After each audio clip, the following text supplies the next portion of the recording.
Moriden Athluan.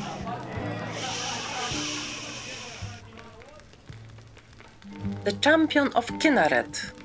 Moriden showed the beauty of nature by finding renewal for the great and glorious Gildergreen of Whiterun, providing a place of worship for all manner of men and mer. The champion of Daibella, the only man to enter the most sacred places of the temple in Markat and live. He, who found out the Daibellian symbol and returned her to the temple, so that all could hear the will of the great goddess.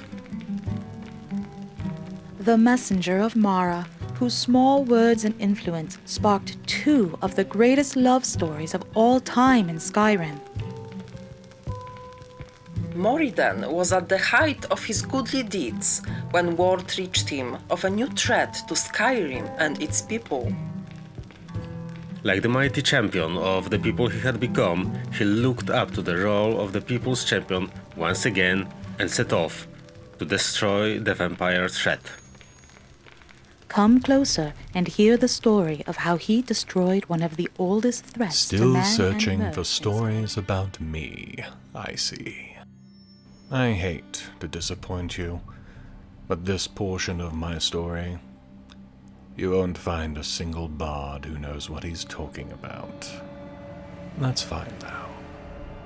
We have time, my friend. I can tell it far better than they can, as they tell it for entertainment, not because it is truth. Because the truth is not what the bards would have you believe.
"29 Frostfall, 4th Era, 201. We'd barely started out of the crypt when two of the statues seemed to come to life before us. The battle was a short one, but I all but shouted them apart before hitting them with silver arrows to finish them off. Serena's reaction to my shout was interesting. She didn't react at all. She has seen them before, I'm guessing, and since she also asked about who the current High King was, I am now better able to determine that whatever time she came from, it was after the Dragon Wars. No, her attention was far more on the dead, whatever they were, than how I'd killed them. Gargoyles, she said, seeing my confusion. A creature with a skin so thick that when they go motionless it appears as stone. Also, one of the pet creatures of her clan of vampires. She indicated briefly that if those were here, they'd likely been left to look after the place and defend it, not to report anything to anyone. So for the moment, the two of us are the only ones aware that she is awake. After the statues came alive, we had an unspoken agreement that going slow and careful was the smart path forward. I was a mortal who, though skilled with my bow and somewhat with a blade, was a relative lightweight in the world she was a part of. For her part, she had just awoken after thousands of years of sleep. She was weak, uninformed, and out of her element. The fact that she hadn't sucked me dry moments after she'd awoken was still amazing to me. It meant either she had a control of her thirst that bordered on the insane, or she was weak enough that she wasn't sure she could take my blood by force. I tended honestly to believe the second. The first would be unlike anything I've ever heard about vampires before. This caution served us well as we crept through this ancient burial site, and then we entered another huge room that reminded me of nothing so much as a giant arena. Skeletons and Draugr were everywhere, but so were the shadows. We could shoot and move with near impunity, so we did so, picking them off one by one until it was safe to proceed once again. I had almost left the room when I heard a sudden and familiar sound. I looked to my right, and there, in the darkest corner of the room, was one of the word walls. Serana saw my sudden interest and mentioned that the wall had been there for some time, though she couldn't recall when it was supposed to have been put there. She claimed that she didn't know what it really was, but that it was supposed to be related to her own vampiric powers in some way. I nodded absently, listening to the wall's siren song for a moment longer, before I stepped closer and let the word that was glowing on the wall flow into my mind. Unexpectedly, it connected with one of the concepts that was still flushing around in my head from a previous dead dragon, and I found a new shout had just become mine to use: drain vitality, and its first word, stamina. She wasn't wrong. This shout is similar in many ways to what vampires do. I haven't even used it, and I knew that using it would drain those it hit of their life essence and transfer it to myself. Handy, and, in a way, scary, even to me. Then again, I've been almost terrified the entire time I've been here. We finally emerged into open sky, and even Serana took a deep breath of the suddenly clear and clean air. No longer did the scent of decay float in the air. Masa still hung in the sky, but from the look of things, we were a few short hours from daybreak. I looked at the horizon meaningfully with a questioning look, and Serana shook her head. "It'll weaken me, and it will hurt, but it won't kill me." Good to know, since I don't know that we dare risk staying in any populated area for overly long. The news of the attack on the whole of the Vigilance is bound to have spread by now, which means that if people react the way they usually do, they'll be looking to try to kill any vampire on sight, along with anyone who happens to be near them. I voiced my concern, and she agreed. We had to press for her home with as few stops as possible. My horse is on the far side of the mountain from where we emerged.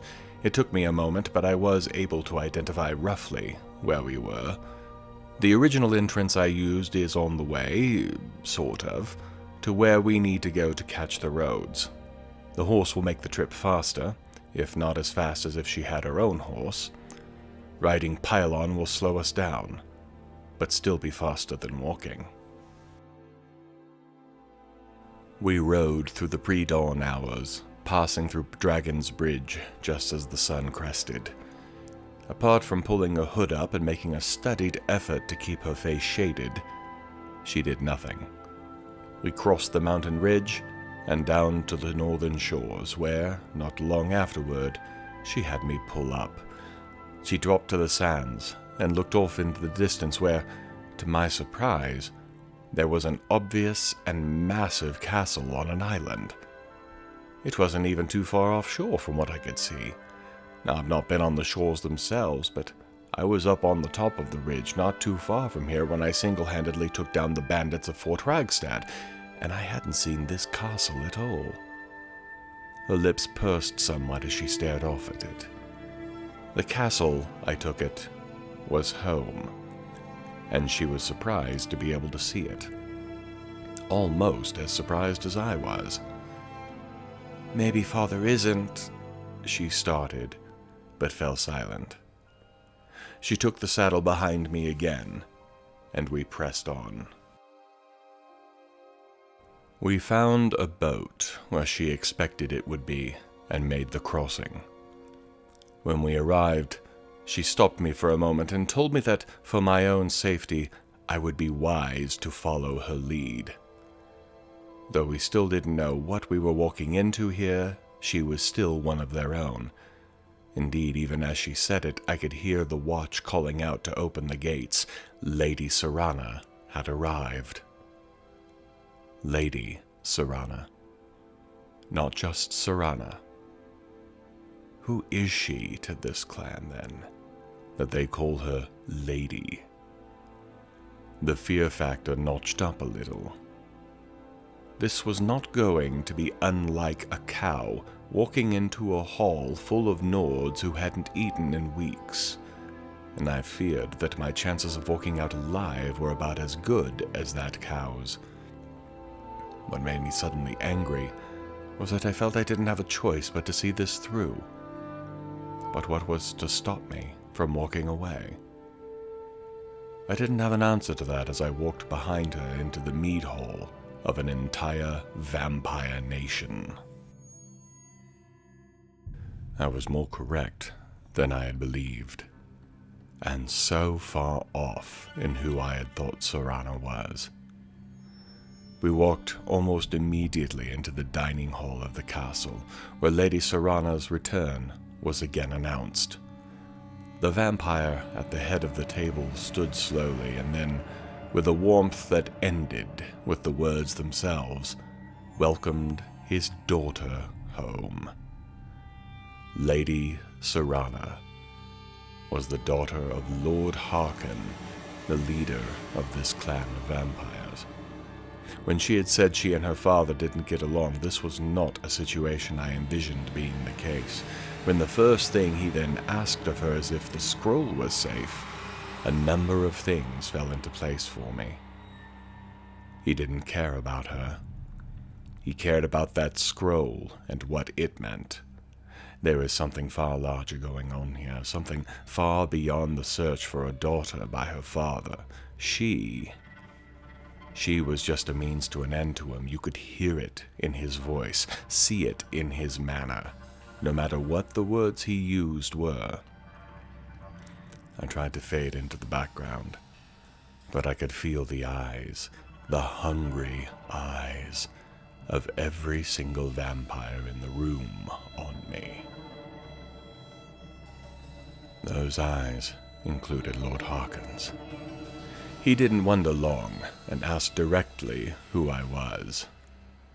I could feel it in the air. Serana's words were going to decide my fate. One wrong word, and I would be set upon and made the morning meal. Serana declared me her savior, the one who had freed her and brought her back to the castle. Harkin's eyebrow raised, and he looked me over again. He asked me my name, which I felt compelled to answer with no sarcasm or wit. I was in incredible danger, and I knew it. It is never wise to poke the bear in its own den, I think, is how the saying goes. He nodded and, as if being sure I understand the situation, asked if I knew what they all were. Again, a straight answer. Vampires. He laughed. Not just vampires.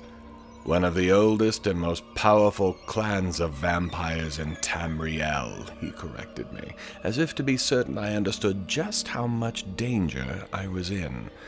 I was already fully aware, and very grateful I had taken a moment to step behind a tree before crossing the waters this morning. I could feel a moment coming. One of those moments that can turn a mer's fate one way or another. I could almost hear it coming, and hoped, in a way, that I was wrong about it. I was not wrong. As a reward for rescuing his daughter and the scroll from, how did he put it, his traitorous wife, I was to be given a gift if I would accept it. His blood. The gift of not just vampirism, but a powerful and ancient line of it.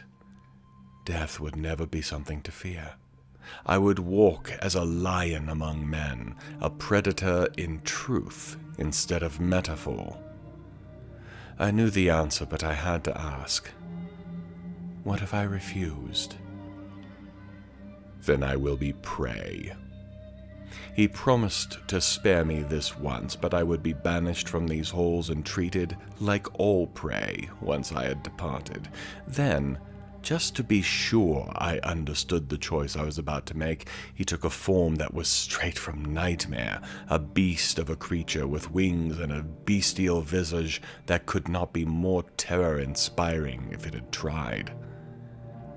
I will admit that fear had some play in my decision. I could try to lie and say that I feared that he would not keep his word, that if I refused, I would be set upon in that very moment. Fear is, after all, a powerful motivator. Those would all, however, be lies. The power he showed me, the power to be what I wish to be, do what I wish to do, is this not what all those who are in power, who exercise dominion over others, seek? This is the power that Ulfric Stormcloak had chased his whole life. This is the power that those who seek to be kings or emperors struggle to obtain.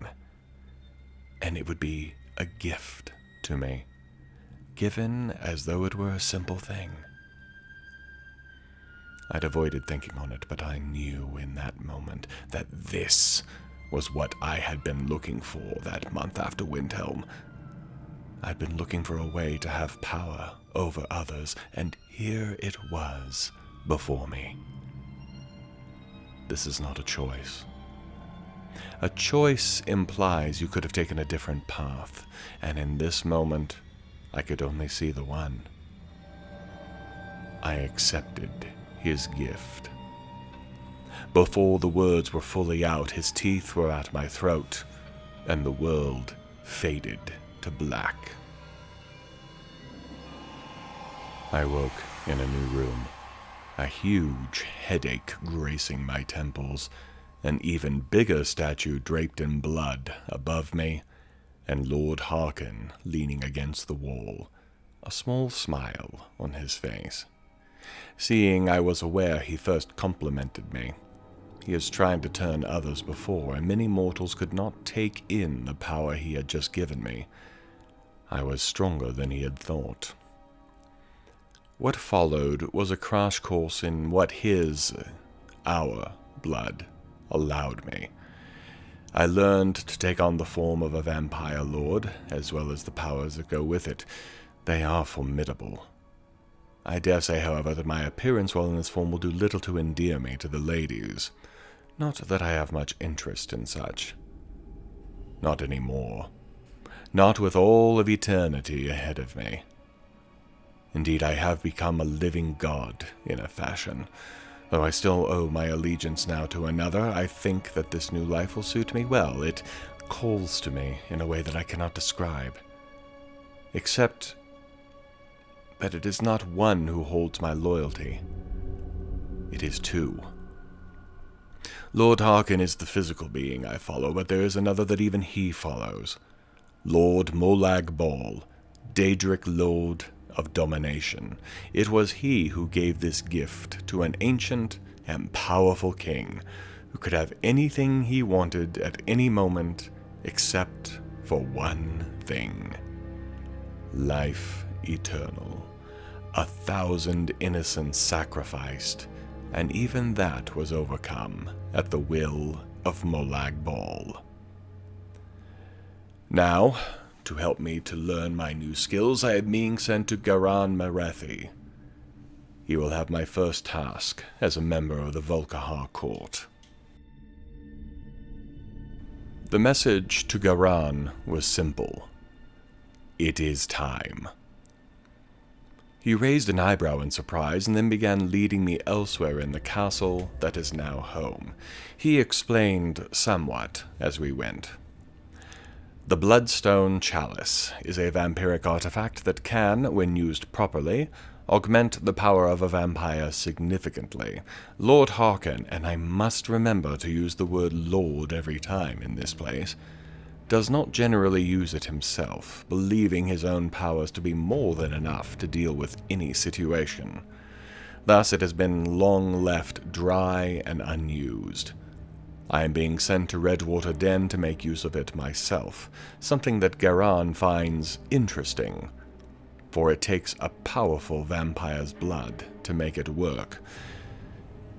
Which means that, though I am the newest of this clan, I am far from powerless.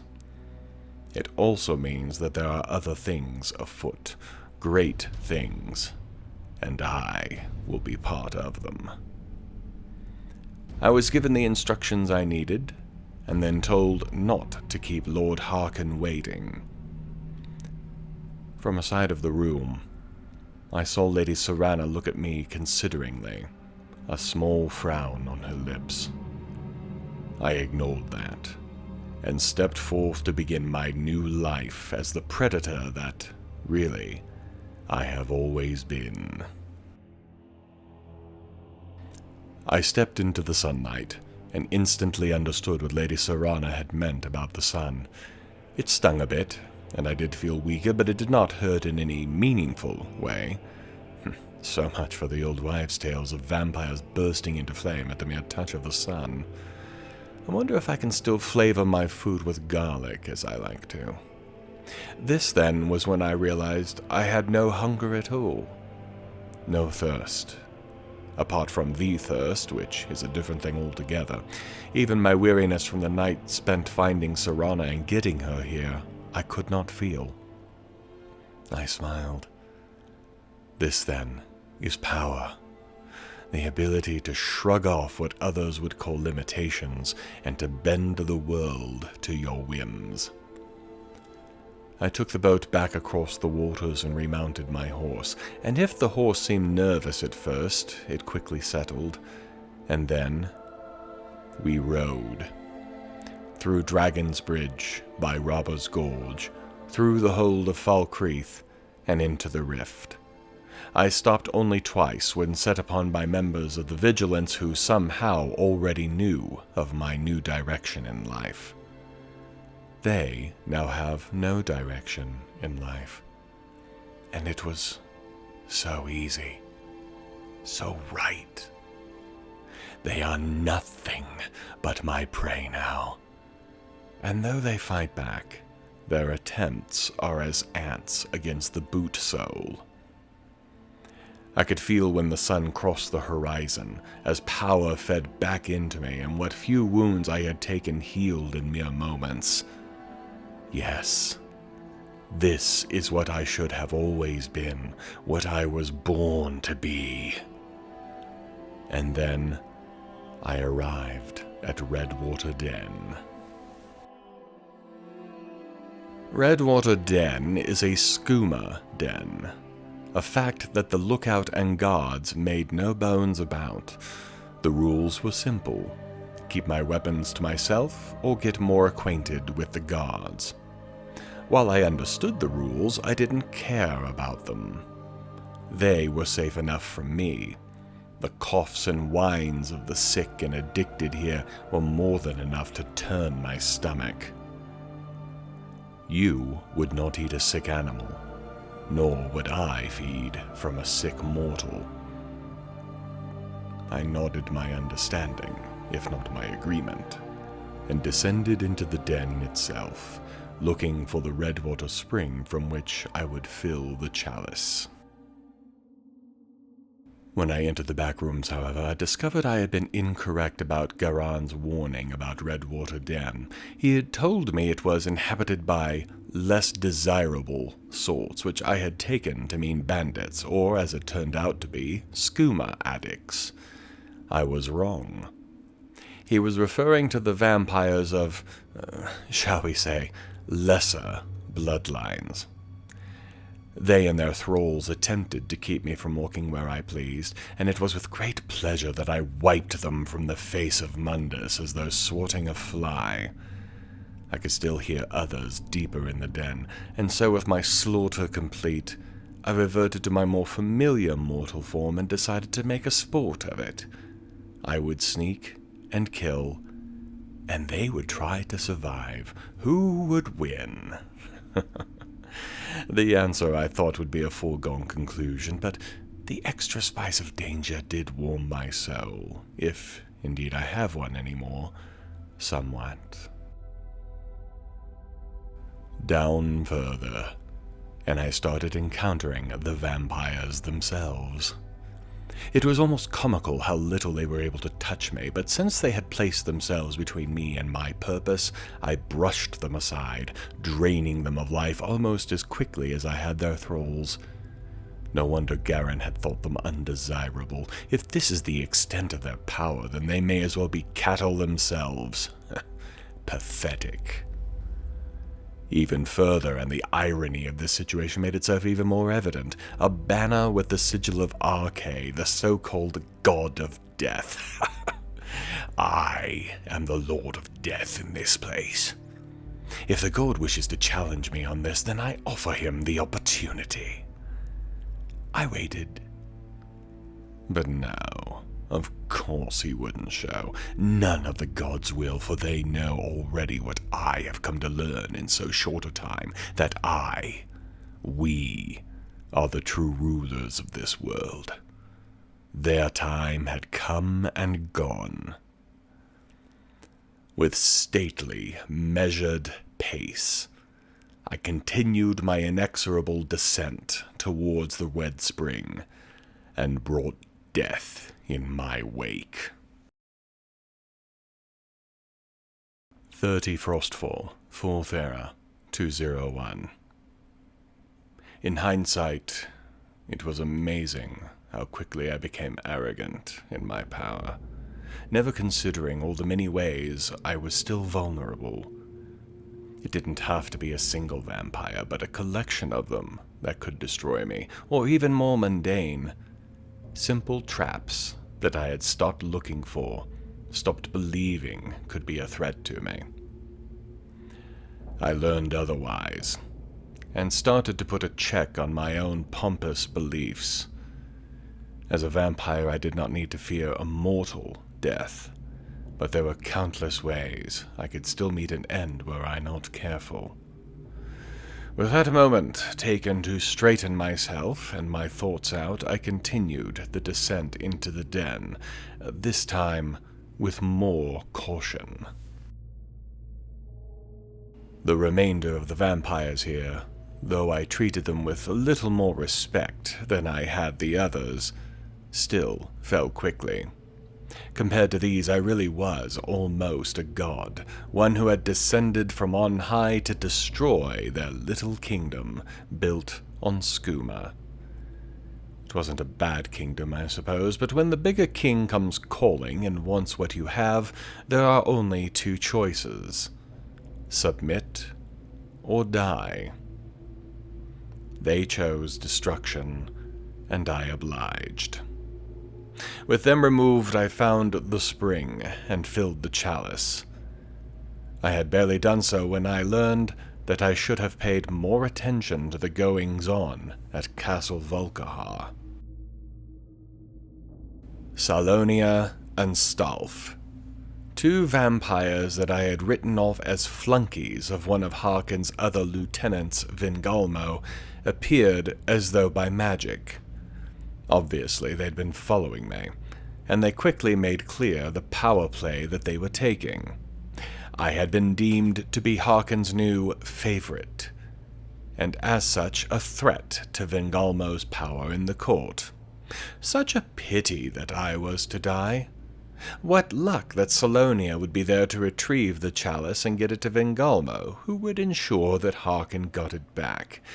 This is where the plan fell apart for Stulf, who found out he was also to die. Vingalmo wanted us both dead. For a moment, I thought I had a temporary ally. But it turned out Stulf had been planning the same thing, for the other lieutenant. Which meant that all three of us were about to try to kill each other. Them for power in the court, me because I simply wished to continue living.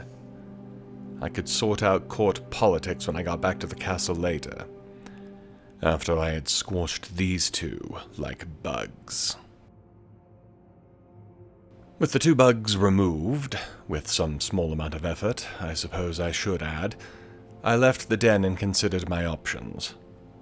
Though I do need to return the chalice to Lord Harkin, I also have some other tasks here in the Rift, ones that I will still need to tend to later on if I ignore them now. Vampire with amazing powers now, or not, I have a feeling I will want to continue to nurture my connection to the museum, for one. And though it seems far beneath me now, that merchant in Whiterun. So I turned to the east, where Boulderfall Cave was located, in search of the latest location for the merchant's sister. I found it in short order, being guarded by a trio of skeletons. Necromancer. How interesting. Inside, things became even more interesting. I was presented with an odd situation. 2 bodies, one of them a child, and an Argonian in robes standing over both. Curious more than anything else, I spoke with that robed Argonian rather than shoot him out of hand, and this simple choice led to a conversation with Among the Hist, and a scathing condemnation of vampires. He at least had the decency to return the favor and not try to kill me. As he put it, I hadn't attacked him, unlike the child who shared in my affliction. Indeed, he referred to vampirism as a curse, affliction, and a disease, all in nearly the same breath, and then spent 10 minutes trying to convince me to go seek a cure for it, even referred me to one who knew how to do it, in Morthal. As if I would just give up this gift so soon after I'd gotten it. Preposterous. Seeing as he was getting nowhere, he ceased his prattling and left me alone. I then examined the other body, a female necromancer. This had a journal, which, after reading it, leaves me in a small bind. The merchant's sister has again been traded, this time to something called the Ideal Masters of a plane called the Soul Cairn. I've not heard of either of these before, and so I'm at a loss on how to proceed. I'll have to look into this more when I return to the castle. There are still 2 items to gather in the rift while I am here, both of them related to the armor of the Crusader, so I left to track them down, the Argonian still hissing about the need for me to cure myself. The armor of the Crusader, the actual chest piece, not the set as a whole, is likely to be in a small cave on the east side of the rift, known to the locals as Tovald's Cave. Though I'd not been there myself, Makara had mentioned the place during our search for Kagranzel. Comparing what she had told me of its location to what I was able to learn or surmise from the notes and books I have on the subject, they appear to be a close match. The cave is, or was, inhabited, though I wasn't sure which was the more correct. All I could say was that a small fire still burned in the first chamber I entered. Deciding that, after this morning's lesson in arrogance, caution was the better route, I pulled my bow and started to explore the cave. A family of ice trolls is the best idea, as the cause of death for the series of bandits I found lying around in various states of decomposition. I've no idea why they chose to use this cave as a base of operations, but it clearly didn't work out for them. Delving deeper into the cave, though, I didn't find the chest I had expected to. The cave dead-ended at some kind of Dwemer architecture, but there were no other entrances or exits from that room. Something about that feels off. Rarely does one dig, find Dwemer ruins, and then just stop. Most who find this would continue with renewed zeal, seeking to make their fortunes off of ancient artifacts. There is something more here. I can feel it.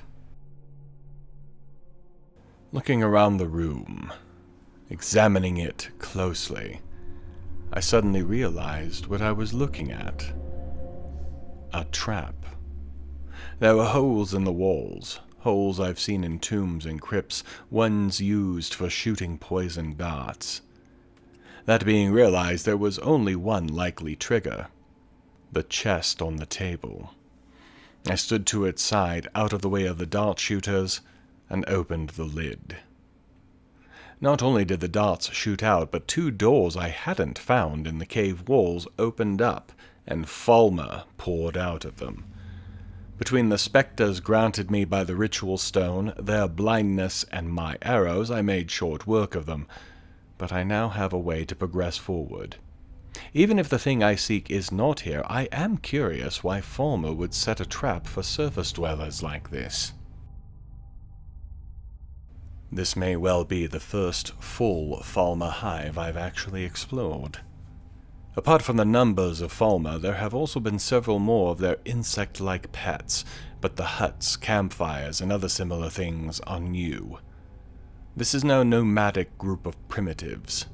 It seems more a complete society that is always ready to attack anything it senses is not itself, which means me, bandits, you name it, they will try to kill it. How they navigate without sight I cannot begin to imagine, but it obviously works well.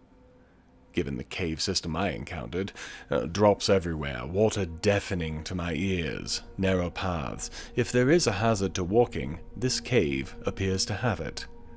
This also means that there are a great number of places where the chest I seek might be hidden away. Whether intentionally or not, the chest was well protected. In a pen used by the Falmer to contain their insect pets, 3 of the beasts, though not as large as ones I have faced previously, were in the pen.